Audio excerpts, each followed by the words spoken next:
सद्गुरुनाथ महाराज की जय. Mahayogi Swami Umanand Saraswati ki jai. I humbly seek the blessings of Bhagwan Nityananda, Muktanand Baba, and my revered Gurudev, Mahayogi Swami Umanand Saraswati. Before I commence today's video, I received a mail saying that I should continue giving some definitions, just as I defined Parabrahma. So I thought, yes. So I have selected, I'm trying to at least present 108 definitions of words which are used in philosophy. If not today, tomorrow, they will come handy to each one of you who are studying. And I think let us see whether you appreciate and whether you could use it. Let me put it the other way. I just want my Gurudev to bless me so that I give such definitions of the words that you are able to remember them very easily. Now, this is, there are a first few which I am giving you, were told by Sri Ram to Hanuman. One day it is so said that Hanuman requests Sri Ram, that one approaches you to learn about liberation, that emancipation, liberation. So can you guide me and tell me which are the types of liberation? I mean, imagine, I think to understand God's trying to give the definitions or explaining Adhyatma to their followers, those who loved Lord and wanted to worship or stayed with them, served them, and were wanting to learn from them. So till today, like we most of the time we see them as ruler. Sri Ram was a ruler, and when we talk about Sri Ram, we think of him as a person who had been in exile for almost 14 years, and the stories go on. But I like this concept when Hanuman asks Sri Ram, and this is from Muktiko Upanishad. Muktik Upanishad. So he is defining moksha, that's liberation. So he says, moksha, that is, it is attained. There are 4 types, 4 names he has given, and each name is beautiful. Each name is beautiful. Salokya. First type of an emancipation or liberation is Salokya. And how is it attained? It is attained by only chanting the name of Sri Ram. Sri Ram. Friends, I don't know whether you've heard the story of Valmiki. It was so said that Valmiki earlier was a sort of a dacoit who would implant himself on the streets in the jungles, bypass from jungles, and he would loot and kill people who passed by. And he was then called Valya. It was his name. And he would pass by, anyone would pass by. He would loot him and then take whatever he earned from it, and he looted, and he would take it and use it for his family. So one day Sri Sage Narad, is on his way through the forest, and of course, as usual, this Valya comes and stops him, and he says, "Look here, You better give me whatever you have, except the veena on which sage Narad would say Narayan, Narayan, Narayan. I don't think sage Narad had anything materialistic to offer. Um so he says, I'm not going to listen. So Narad asks him, so he says, Valya, I wonder who are you doing this for? Is there a reason why you're doing this? So he says, of course, I have to support my family. I've got a child and a wife, and I have to support them. So he says, all right, I'll stay put here. Why don't you just go and ask them whether after your death, whatever the punishment has to come for the karma, will they share it with you? Because they are sharing the loot that you are giving. Will they share the sufferings which will come after this for you? So he says, of course they will. I mean, after all, they are my family. So he says, well, just why don't you just go and ask? So he says, no, no, nothing doing. If I go away, you will run away. He says, no, no, I promised you I will stay put here. And in any case, I don't have anything material to lose. Whatever I have, I shall give you everything. So he says, meanwhile, you just find out. So Valya wonders. He looks at the sage and he says, this man seems to be a genuine person. So he decides to go and decides to go and ask his wife and son and daughter. And when he goes there and he asks his wife, he says, look here, I want to know. After all, I'm doing all this loot and I'm bringing it for you, and I'm able to look after the family. So he says, but after my death, when I get my karma is to be answered for, I'm sure you'll stand by me for whatever the punishments I shall receive after it. So she says, of course not. I'm not responsible for it. So he says, but I'm doing all this for you. The dacoiting is for you. She says, I have not asked you to earn in this manner. You can earn it sincerely and bring it to me. Why should I take what you are doing wrong about? Why should I share the wrong deeds, the actions or the fruits of wrong deeds? So he was slightly disappointed. Then he said, of course, she is not my blood relation. So she might be saying this, but my son will stand by me. He goes to the son and he says, what about you? Would you like to be a part and parcel of the results of my karma? He says, of course not. He says, Dad, I have not asked you to do all this nonsense. Then he goes to the daughter. She gives the same answer. And unfortunately, he comes back with his head hanging in shame. He looks at Narad. Sage Narad says, what happened, Valya? Why are you looking so sad? So Valya says, they are not willing to share the results of my karma. He says, then do you think it is worth it? Because he says the fruits are going to be obnoxiously dangerous for you.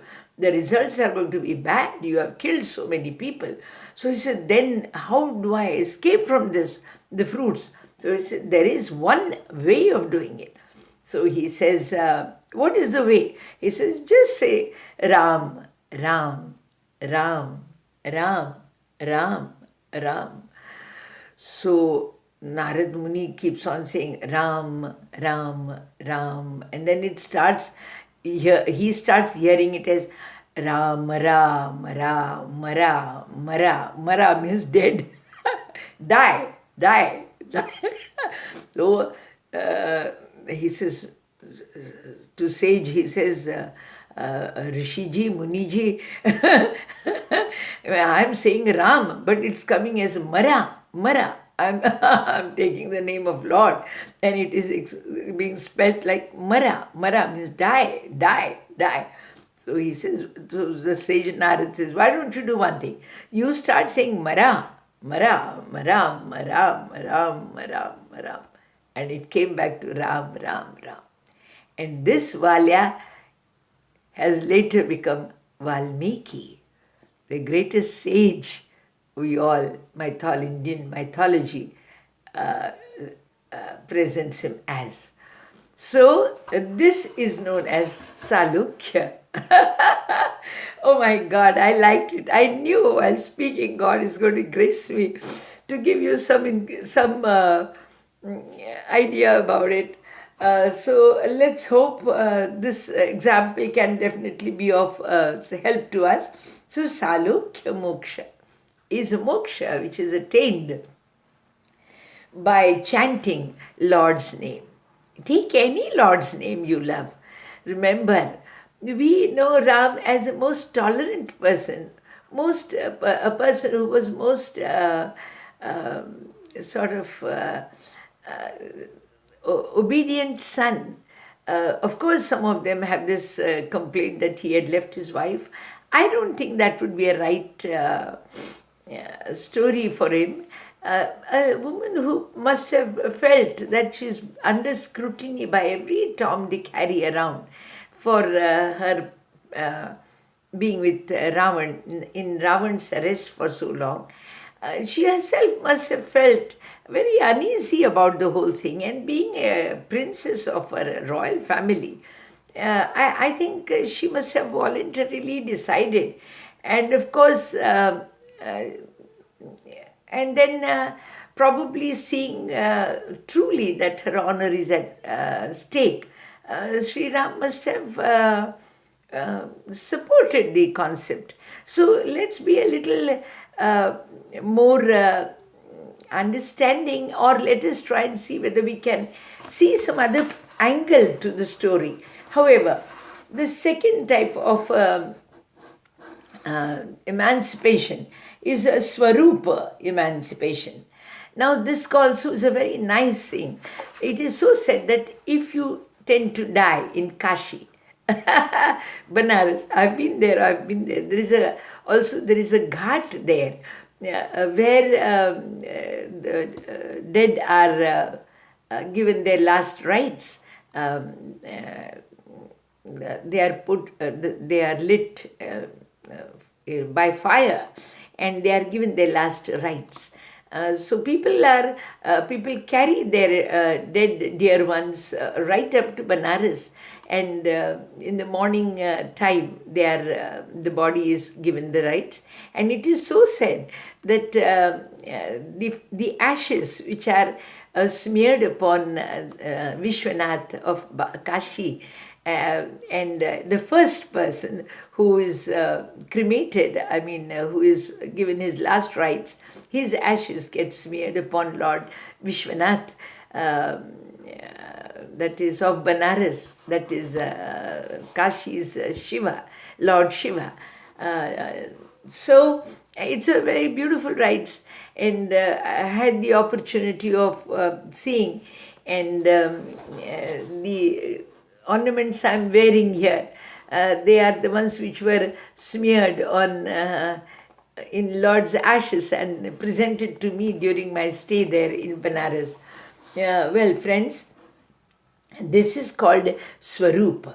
After death, when person attains Lord's form, it is so said, at this time, it is said that Lord Shiva, he whispers a mantra in the ears of the dead. And it's a beautiful concept. He says the name of Sri Ram. He says Sri Ram to the person who dies, and Lord Shiva himself comes and gives this name. And then what the dead receive is the Swarupa Moksha. That is, they become one, they become one with the form of Lord. Then you have the third one, which is Samipya. That is those people who are virtuous. Now, there are many people who wish to attain moksha. They look at their worldly living and all. They feel suffering is there, too much suffering. Most of the saints have said that I wouldn't want to be reborn again. And but there's one saint, Sant Tukaram, that he says that he doesn't mind coming back if it is to serve Lord again and again. Again and again, again and again. Yes, I wouldn't mind having this samipya, that is moksha, where I probably could be born again and again and again, um, come back to earth and serve my Lord, my Guru, and mankind, and try to keep Vedic culture and Vedic literature alive. Um, it's got something so so beautiful, so soothing to the brains and to one's life. It's worth knowing. Then there is a fourth type of moksha, liberation, that is sayujya. Sayujya. So in this becomes gets absorbed as Lord. They get absorbed into Lord. Now they become one with Lord. Now various stories one can think of, but right now we'll concentrate on definitions.